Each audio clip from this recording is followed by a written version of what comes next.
Hey, what's up? It's Pat Flynn here, and Spotify just published this article titled 26 Lucrative and Low-Cost Small Business Ideas to Start This Year. And the truth is, I'm a little worried about this. Some of the ideas in this article are just not actually very viable in today's environment. They're all possible, but many are harder than they seem. And don't get me wrong, I love Shopify, and I even use Shopify to sell one of my products online. The thing is, an article like this could put you down a path that you don't want to be on. My name is Pat Flynn. I've been an entrepreneur and business owner for 13 years now, and I wrote the book on choosing a business idea, one that doesn't waste your time and money. And when I read this article, my spidey senses, my Peter tingle. Please do not start calling it my Peter tingle. Sort of fired up, and I wanted to make sure I was here to tell you the truth about these things and unpack some of the ones that are just probably going to be a little bit too difficult to start with. So what we're going to do is we're going to dive through a few of these ideas and discuss and talk about them right now. All right, 26 lucrative and low-cost small business ideas to start this year. Coming down here, at least they don't say these are things that can happen overnight. They all say that, it comes with some hard work. Here, this says you still need to come up with a solid idea, build a brand, put effort into marketing, and provide excellent customer service. And that's where I have a problem, because the very, very first idea here is dropshipping. And the unfortunate thing about dropshipping is it's very, very difficult to control the customer experience. Dropshipping is great because you don't have to hold inventory. All you have to do is find great products and serve them up on a website and then try to get people to find that. So you can save a lot of money by doing it this way. However, when it comes to building a long-term successful business, customer service is really, really key. You have very little control over the product and what's inside the packaging and how that customer experiences that product. It's all up to that other company. So your brand is in the hands of somebody else, and that's always a very, very dangerous situation to be in. Now, I know a lot of people who are making a lot of money with dropshipping, and they either fall into one of two camps. Camp number one, they love it and they're promoting products and they're making a lot of money and they're happy. Number two, they're also making a lot of money, but they're not fulfilled because they are pushing out products that just don't even really matter to them. They might be, selling thousands of a special kind of a lint roller, and that's kind of what they're known for. And it's like, well, how fulfilling can that be? As a side hustle, just for temporary purposes, yeah, I think it's a great place to start. And what you might be able to do is to create a brand around a particular niche, not a product, but a niche to serve that audience. And you might be able to come up and create your own products down the road. Next up on the list, right below dropshipping, is design and sell print-on-demand t-shirts. Print-on-demand is great. It's very low cost because you don't need to print anything and hold any inventory until a person actually makes a purchase. Then that company who prints the thing will send it out on your behalf, and you get to split the costs. Now, I also know a few people who do this very well. However, the trouble is, from what I hear, is that oftentimes what sells really well are very niche products and stuff that only lasts for a short period of time. It's very rare to create a shirt that might be very popular for a long period of time. My friend, he was creating t-shirts around silly things that Donald Trump would say, and he would create these shirts and fire them out almost as soon as the thing came out of his mouth, and he would do pretty well, but then all of a sudden, 2 days later, he'd say something else, and that initial shirt just wouldn't sell anymore. And if you have to keep redesigning things like that, it can become very pricey and eat up into your profits. Again, and this is going to be a theme here for stuff that works when selling anything online, and that is the riches are in the niches. As you can see here, the example that Shopify uses is somebody who's in the sort of pet industry, or dogs specifically. Crazy dog lady, and, I Shih Tzu not. Don't demonetize me for that. That's pretty cool because if you find that, you have clever and creative shirts, people might spread them around and wear them, and people are going to ask, where did you get that? If you have a good brand name and creative to go along with it, you could do pretty well, but it is going to be a little bit of a slow grind at the start, and the more that you can niche down and create something that's specific to the culture of that niche that you're in, the more likely you are to succeed. Number three here, launch your own book. I don't think that's a great business idea at all. I have 3 books personally myself. Number one, they were some of the hardest things that I've ever created in my entire life. Number two, the books themselves don't make a ton of money, relatively speaking, to other things that you could promote. I think a book is a great idea for building awareness and using marketplaces like Amazon to be found so that then a person is in your environment, you get them on your email list, you can talk to them, you can sell them services, you can sell them other products that are just much more profitable from there. But a book, yes, it's great because you can create it once and it can work for you over and over again, but man, there's so much required to make a great book that stands out. Plus, some of the examples they use here, like cookbooks, picture books, comic books, the photo books, these things cost a lot more money than a regular sort of text black and white version of a book. The more color and the more sort of design there is, the more that you're going to have to spend, and of course, the more that's going to eat into your profits. Starting a launch a book business is very difficult. I think, again, picking a niche audience and then monetizing that way, perhaps with a book, is the right way to go. Number 4, create digital products or online courses. Yes, absolutely. This is what has helped me and my business make millions of dollars selling courses about podcasting and email marketing and webinars and things things like that. Creating digital products or online courses is great. However, it's much easier once you've built an audience, which is why there's a number down here. I think it's number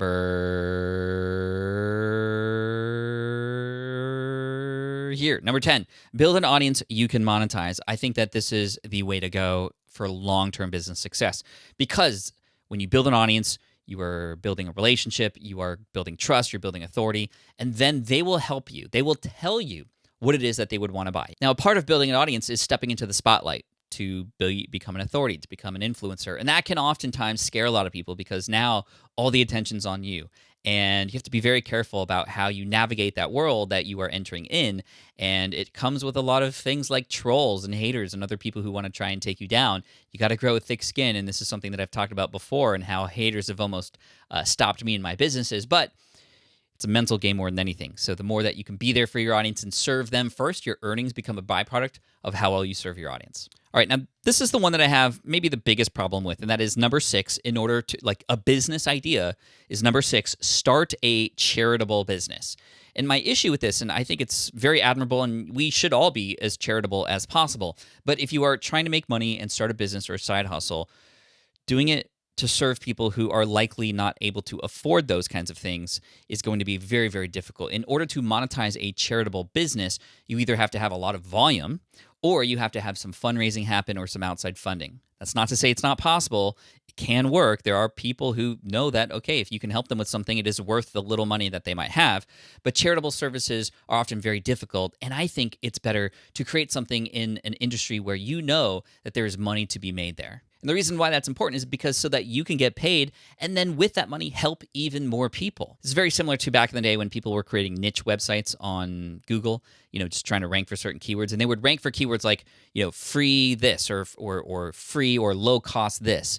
And it's like, it's going to be very difficult to monetize that because people are searching for the free thing. And why would they pay you for the thing that you're actually offering on that website once you give them the free thing? It's very difficult to do. And I say, you know what? Go out there and find a niche that has money to pay you for your skill, your offer, your service, whatever it is that you have, and then use that income and that platform to step into different worlds to offer services and help to others. Next up, number 7, selling a service, right? With services-based small business ideas, time is your inventory and your biggest investment. Yes, although I think that we have to realize that if you're selling a service, it is the education and the skills that you have that you've obtained over time that is the asset, right? It's not just the time you're spending on something that you should be paying for. It's the education and the skill that you have behind it, right? If you were to pay somebody to fix a flat tire on the road, right? Are they worth more if they spend an hour than somebody who spends 15 minutes? No, in fact, the person who helps you faster is the one that's more valuable, right? So this is where if you are selling services, you got to be careful because it could definitely put you back in that position of, well, you work X hours and you get paid for this hours. There is scalability within this by hiring a team or optimizing or even productizing your service, creating specific packages that are already sort of half-made or pre-made that you can then personalize to your specific clients. But freelancing or selling a service, there's so many people who want those kinds of things right now that it is actually fairly easy to do, but it is not passive at all. So that's the big worry here. This is not a traditional online business. Yes, you are online, but it's not a set and forget type of thing. Not at all. All right, and I'm scrolling down here. There's a few of these things that are like start a pet business and selling pet products. And, I think that's great. Pets are huge right now, and I know that because we picked up a couple puppies during the pandemic. And there's a lot of specific places that you can get really interesting niche items, and that's where you would want to focus on. You want to focus on a niche in a niche in a niche, for example. I interviewed a woman on my show, Ask Pat, who sells cat collars, and they're like really legit blingy cat collars, like higher end cat collars. And she's doing very well. And in fact, the pandemic helped her business even more. But if you're going to get into the pet industry, number 1, make sure that you get very specific, right? And you can start small. I think it's actually an advantage to start small. You can get your wheels going, you can understand how this works, and then you can expand to other breeds or other locations or what have you. But you need to get specific in order to win, and just a pet business is not going to work. If you are going around town and people are like, hey, what's your business? And you say, oh, well, I have a pet business.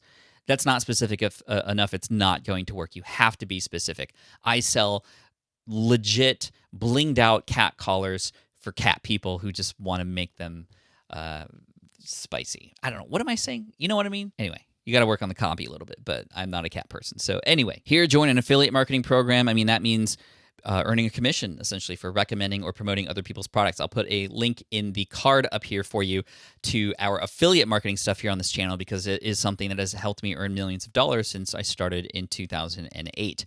However, it is an easy thing to do, but it's a hard thing to master. It's actually the easiest way to get started with making money, because you can just promote products that already exist, that are already proven to serve your audience. But you need to work hard to earn that trust and show people stuff about that product in order for people to click your link to then have you make money as it's tracked after that point. Again, if you just approach this as, oh, I have an idea, I'm going to start an affiliate marketing business, it's not going to work. You need to know who is it that you're serving and what are their problems, because all of these things start with, well, what are the pains and problems or inconveniences, or as I like to say, little frictions that are within that community that you can take care of one problem or little friction at a time. And in this case, with affiliate marketing, maybe it's a product that already exists that you can get paid a commission for. Next, become a virtual event planner. I think that's actually a really, really good idea. I mentioned in a previous video how virtual summits are picking up because, again, people aren't meeting in person and people still want to connect and educate each other, and virtual stages are a thing for sure. 23% per year, the virtual event space, and I think that's a great idea. Again, niche down. Maybe you become the expert at somebody who puts on, Pokemon events online. Maybe that's your thing, and there's a lot of Pokemon YouTubers out there who might want to be a part of that, right? Or maybe you specifically help authors connect with each other in the author space by helping, and you kind of have that in your network already. Niche down. Again, the riches are in the niches. Again, same comment here, right? Like starting a landscaping business, it's like, well, that's going to be very general, right? If you go to your neighbor and you say, hey, I have a landscaping business, they're going to be like, okay, so how can you help me? You need to get a little bit more specific. The riches are the niches. Maybe you help pressure wash sidewalks. That's very specific, and you can actually point to the ground and say, hey, Mrs. Jones, your sidewalk is nasty. Can I help fix it for $400? Oh, that's a lot of money. Oh, well, the professionals out there, they'll charge you $1,200, and I'll do it right now this afternoon for a third of that price. Focus on getting one client and see what happens and see if you like it. You could probably do a few every weekend and do a pretty darn good job and become, if I was doing it, I'd be like, hey, I'm Pressure Washer Pat, and I will help pressure wash anything that you want in your house, your windows or your sidewalk, and we could do a double deal. If I'll do your windows and your sidewalk for $400 just right now if you decide to go with us, because we have some clients that are looking to work with me too, and I want to make sure I put you in the books. No pressure. All right, scrolling down, offer childcare.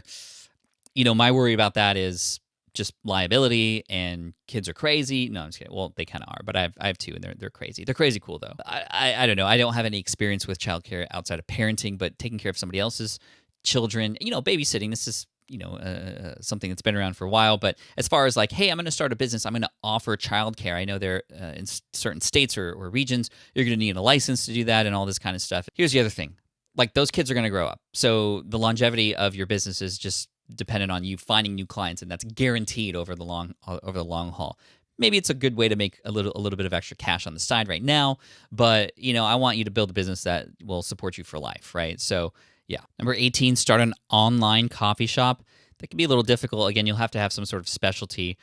There are a lot of people who drink coffee. I am one of them for sure. Number 2, customers typically associate small brands as having a higher quality than corporate brands. I think the thing is you want to bring something special and new to the table. It's about the culture of that coffee, not just the coffee itself, right? For example, there is a coffee shop here in San Diego called Mostra that I have invested in, and it's just a really great Filipino-owned company, and their culture is all about family and bringing people together. You walk in the store, they know your name already, all that kind of stuff. It's just really great, and they've just built a huge loyal fan base. An online coffee shop could work well too, but I think there has to be some sort of twist or unique thing to it. Perhaps it's a coffee shop specifically for authors or specifically for college students, and it has that sort of tinge in the branding of that coffee for those specific groups of people. I think that could work. However, sourcing your coffee, and if you really, really care about coffee, you want to make sure you do your due diligence so that you're not just white labeling somebody who's perhaps getting bad coffee or taking advantage of people to make that coffee happen. So just, again, something to think about. But yeah, coffee's cool. Yeah, become a handyman, sell your photography. 21, become a social media consultant. Again, get specific. You are somebody who can help a brand grow on TikTok, like our friend Keena Kelly. Or perhaps you're somebody who can help a person with specifically YouTube advertising. Or you are somebody who could specifically help a person who owns a physical product run ads on Facebook or Instagram, right? Get specific, because it's going to be so much easier to cut through the noise, to find the right people, to find your clients, and then help them out. And instead of approaching it as, hey, I'd love to be your TikTok consultant, help a person get a result. If you can help a person get a result, they're going to be more interested, and it's going to be a lot easier to sell the value of what it is that you have to offer. Cool thing about this is just find one client. Again, make it easier for yourself. You don't even need a website or anything. Find one client, help them get a result. That's going to unlock not just some testimonials for you, but in your brain, the confidence to go out and find other people, and you'll have a testimonial that you could share with them too. Number 22, start a beauty business. Okay, I mean, salons are a thing, right? And a lot of people aren't able to visit salons right now, and people still want to feel good about themselves and still look good. So I think this kind of thing works really well. If I were to do it, I would say, I would help speakers who are running virtual events make themselves look the best as possible. I'd have to work on the wording of that. But you know what? Like a person who's speaking virtually on Zoom, I want to help them look good. I'll be their makeup person, but also I'm going to help make up their office to make it very, very, very eye appealing for those who they're presenting to online, right? I'm going to be the Zoom beauty consultant. Zoom beauty, what? Beauty Zoom by Pat. Maybe he's born with it. Maybe it's Zoom Beauty by Pat. Pat your face with makeup. House sitting and pet sitting. I know, for example, that when we go on long trips and we want to leave our pups somewhere, we use rover.com. There are places like that, and it is listed here. Housesitter.com, care.com. You can actually set yourself up on a marketplace similar to like a Fiverr, but for these specific things, house sitting and pet sitting. It's not necessarily like an online business, right? It's just you're using an online platform to then, offer these services, which, every client's different. I think I would rather do house sitting than pet sitting because, with pets, sometimes you never know what you're going to get. You might be a pet lover or a pet whisperer, in which case that's probably preferable. But as far as business ideas, it's probably a lower on the totem pole, similar to 24 phone accessories. Maybe if you're drop shipping, because you can then change every time there's a new phone to the next upgraded sort of case or something or accessory. But trying to build a physical business around phone accessories with how quickly this industry changes is a bad idea, in my opinion. Not only are you late to the game, and there's other people who have systems in place for that already, but there's just so much competition out there. And once you nail something or find something, well, likely things are going to change, or the shape of something's going to change, and you're going to have to rejig anything anyway. So I wouldn't touch that with a 39.5-foot pole personally. Subscription boxes, they sound good, they can work, but they're very, very difficult to manage because you are now playing the role of sourcer, not sorcerer, sourcer. You have to source these different products from different places and then package them all into one spot. There are places that you can hire to do that for you. You could send all the items that you find from everywhere else. But that's a lot of relationships, a lot of management of where products are coming from, and there might be a late shipment. And with the supply chain issues that are going on right now, I think this is not a great idea at this point in time. And this idea, I just feel like it's just thrown in here, right? Invest in vending machines. I mean, low cost. Typically, they're going to be high cost if you want a good one, especially if here they say, be forward thinking and look for vending machines that offer touchless options. I mean, this is going to be more expensive. And yes, I know that we're going to come back from the pandemic at some point and there's going to be foot traffic again, but that's risky because, we thought we were going to be out of this by Easter 2020 and we're still here. I don't know why this is in here for a Shopify.com sort of list. I wouldn't do that. I don't think that's a great idea at all. Then they have 3 tips here at the end here. Focus on niching. Yes, I've said it multiple times already. Pricing is more than just about profit. Yeah, that's true. However, I don't want you to also underprice yourself. That's a very common thing, especially if you offer services. If you're going to be offering services of any kind, it's very simple to just go, I just need some money coming in, so I'm going to charge a very little amount. But that says something about the value of what it is that you have to offer. If you are surrounded by all these other people charging more and you're trying to undercut it, basically means, well, you probably have not as good stuff. And then number 3 here, test, learn, and grow as you go. Yes, and I would add, start small, right? You don't need to go huge. You don't need to make big, giant decisions about a website or even a logo. I would just get up there and find somebody who needs some help and serve them in some way, shape, or form, and then have them inform where you go as far as starting your business and what it is that is going to be your solution of whatever kind it is, digital or physical. Now, again, like I said, all of these things are definitely possible, and I would love for you to tell me in the comment section, 1, what is your assessment of this list as well? Do you agree with me? Some of these are a little far-fetched, or you are welcome to counter me on any of these things. This is a discussion platform here, and I'm excited to chat with you about this. Number 2, are there any one of these ideas that you would like me to test out? I am totally down going for trying to find the first customer or get a first dollar with any of these things, from dropshipping, which is something that I am going to be doing in the near future, using tools that I've mentioned previously to find products and source them and sell them. Not going to make it a full-time thing, but just to see if it's possible, and I'm going to share the process along the way with you. So make sure you subscribe so you don't miss that, and other things to help you grow and start your business. I'm excited to serve you. Thank you so much, and let me know what you think in the comments. Also, click on this link right here to help you with your business. It is related to something we talked about here today, and it's going to be something that's going to be really helpful for you getting started. Thanks so much, and I look forward to serving you in the next video.